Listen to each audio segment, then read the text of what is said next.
So I had recorded one yesterday, was downloading that to over to communicate to whoever's going to set this up, which is Tori. Tori sets this thing up for me and gets this out. And damn it, if I didn't head off to an airport and it didn't finish, I have no idea what happened, but she didn't get it, and so we're doing it again. I'm in a different location, trying to get on some meetings, so I want to knock this out for you guys. So number one thing that is exciting me today is this. It is done. Now, this is the paperback version. This is only a promotional version. I've got 100 of these going out to podcasters, but it's done. The real deal. There's the forward. Now, it's going to be much prettier because this is just a quick print. They're going to be doing a hardcover, glossy cover. It's going to be pretty freaking cool. I'm really, really excited about it. Afterwards, so I got, Dolph DeRoos and Robert Allen. Robert Allen did my forward. Robert helped me on the book as far as the reading it as I wrote it, said, yes, that's cool. Yes, that's cool. Or no, don't do that. But for the most part, man, it was a really, really cool experience with him. And then, of course, there's all the artwork. Guys, the artwork is insane in this. What's crazy is you can't tell from here, but the artwork in this, unbelievable. My favorite picture of all of them,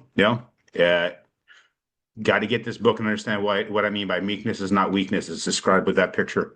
Eric, you did an amazing job. My little brother Eric did the illustrations, painted this, painted the back, painted everything inside it. This is oils on the outside, watercolor on the inside. Amazing job. So it's about here. You'll be able to pre-order the hardcovers when they're about out. I'm going to hit 100 podcasts to promote the piss out of it. We're going to just go crazy. It's basically Red Economics is the name, right? That's the title. It is basically the economy of an ass beaten. That there is value in getting your ass whooped, but you have to figure out where the value is in that. And I'm trying to help educate you on that and train you on how to understand those things. How do I know this? I've got the shit kicked out of me throughout my life. 57 broken bones in my world, 2 torn shoulders. I had to have a bicep reattached. I've had collapsed lung, COVID nearly put me out. I have had a lot of stuff happen physically, and that doesn't get anywhere near what I've had to experience mentally and emotionally through business.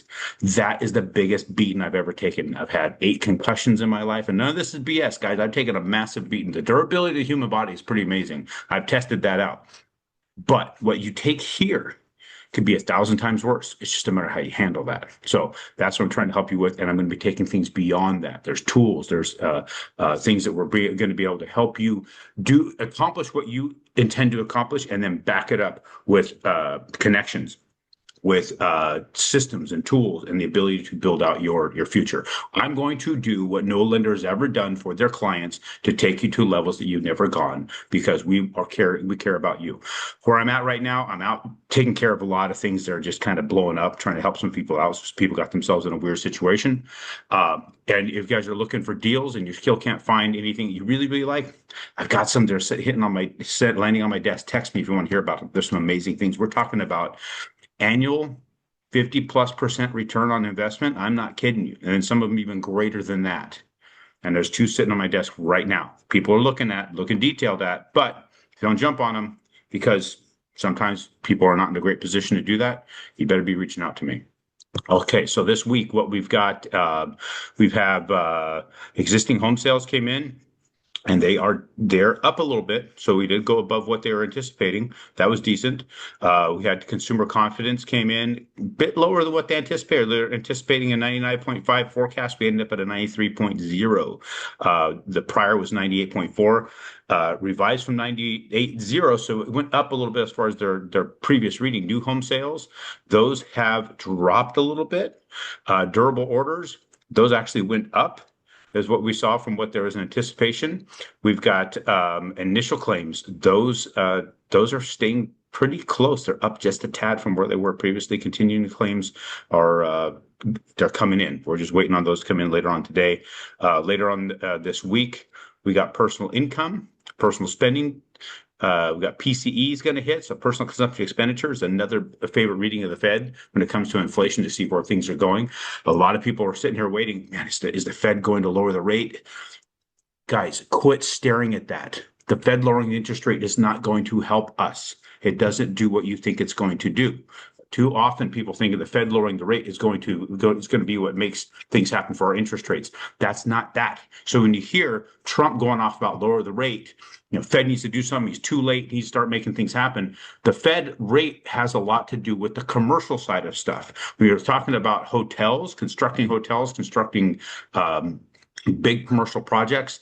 They need to have that money dropped when it comes to the Fed helps that because they have that short-term capital that they're using to do the projects.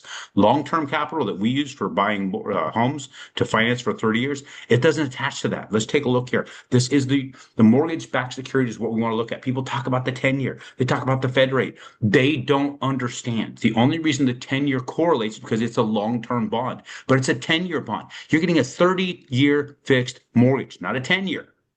So what that means is somebody's taking their funds, they're investing that money into that pool, and they're going to get a paid back return on that bond at whatever that interest rate is, depending upon where they invest it, for 10 years. Then they get paid out. Or they can trade it and sell it to somebody else midterm, those kind of things. When you're doing a 30-year fixed mortgage, it's coming from the 30-year fixed UMBS, Universal Mortgage-Backed Security. Let me show you. So it is not the same money. It's not the Fed's money. The only time there was Fed money shoved into this is when they were doing quantitative easing. So this is the mortgage-backed security. Money will go in from many different sources and go out from sources depending upon where they think they're going to get their best return on investment. And look at this. This is where a lot of the activity is in the 5.5 and the 6.0. What does that mean? They're supposed to be, it's 5.5 coupon. That is the return on that they're anticipating. Where we put that money in there is going to get that. But then they also have costs for what they do. They may make 3.5% off this. That's it. That's not a big return, but it's a stable return because it's guaranteed over that period of time. But if they can invest somewhere else and get 6, 8, 10, 12, they're going to go there. So bond market is what we're looking at in the specific bonds. So mortgage-backed security is where we are. This line here, this is the quantitative easing line. The Fed announced it this date on November 25th, 2008, they announced quantitative easing. This is the level that the value of the security started, went up to this level by the end of that day. That's all the trading that happened. And that was only an announcement. That was still the market itself reacting to the Fed's statement. They didn't start investing. The Fed didn't start getting money from the Treasury and putting into these pools until after January 1st. It was actually January 2nd, 2009. Now we're looking at the market's reaction to things. It's reacting to everything that's happened across the globe. We're talking about Israel. We're talking about Iran. We're talking about tariffs, talking about all these things. But look, not a lot of movement. This is very, very small on the grand scale. We're about halfway between where we're at our lowest point in the last, our lowest point since October, and our highest point since October, which is January. So in that window of time, we had a swing from October to January. We're about midway there. So we've been bouncing this sideways channel. Yeah, we're seeing these channels take us down. We hit levels, come back up, go down, come back up. It's possible. Very possible we'll come up here and then work our way back down to another pattern just like this. How much was that going to be? So if the rates are going to move to the positive from where it is right now, that is about 1% in cost different than it is today. Probably about 0.875% cost in difference in cost. Because it's a 0.94 movement. So it's 94 basis points in movement from this level to here. And we've proven that level to be a very, very, very strong level over and over and over again. This is low and slow. I apologize. But look at that. These levels have been proven. This goes back to 2023. See, look, we hit that level in 2023. And we stayed around in these levels, bounced around in there, all the way back to 2022 when we broke into it. So this has proven to be a very, very strong level. If you think that, the Fed's going to lower the rate and I get this, quarter point, half a point, I'm going to go down to the sixes. It's not going to happen, guys, not without trillions of dollars. I just talked about Jamie Dimon having this speech, and he talked about $100 trillion moving through the market at any given time, any day, all day long. They're doing 10 trillion of it. Chase it's moving 10 trillion. The Fed didn't move that. They moved 8 trillion over that period of time from 2009 to 2021. That was 8 trillion of the federal government money, and then money that came in from the external market or the rest of the market that followed that up for a total of 16 trillion that went into these bonds. So when you consider that, There's not a lot that's going to be affected by the Fed right now. What has to happen? They have to consider quantitative easing. Is that going to happen with the current administration? Are you going to have people push back on them thinking about that? Yeah, we have our current Treasury Secretary who's from the market. Some bitch worked for Soros, of all freaking people. Will he probably think about doing that? Yeah, but they have to convince somebody to let that happen. They can't just do it. So I don't see that. I personally don't believe it will. It could. Believe me, it's still a lot of backroom, dark corner bullshit going on in this world. But I don't think it's going to happen. So if you're holding out for an interest rate, and let's say you do, let's say you hold out and you get a lower. Let's say you are right. You throw this dart, and you guys are right, especially these realtors that think that they might have some sort of inside track on the rates because of the Fed. Let's say you're right. Aaron Chapman's completely wrong. 27 years of staring at this, I'm freaking wrong. Okay, what happens? You waited for the rate to go down. The house you were trying to buy just went up in price.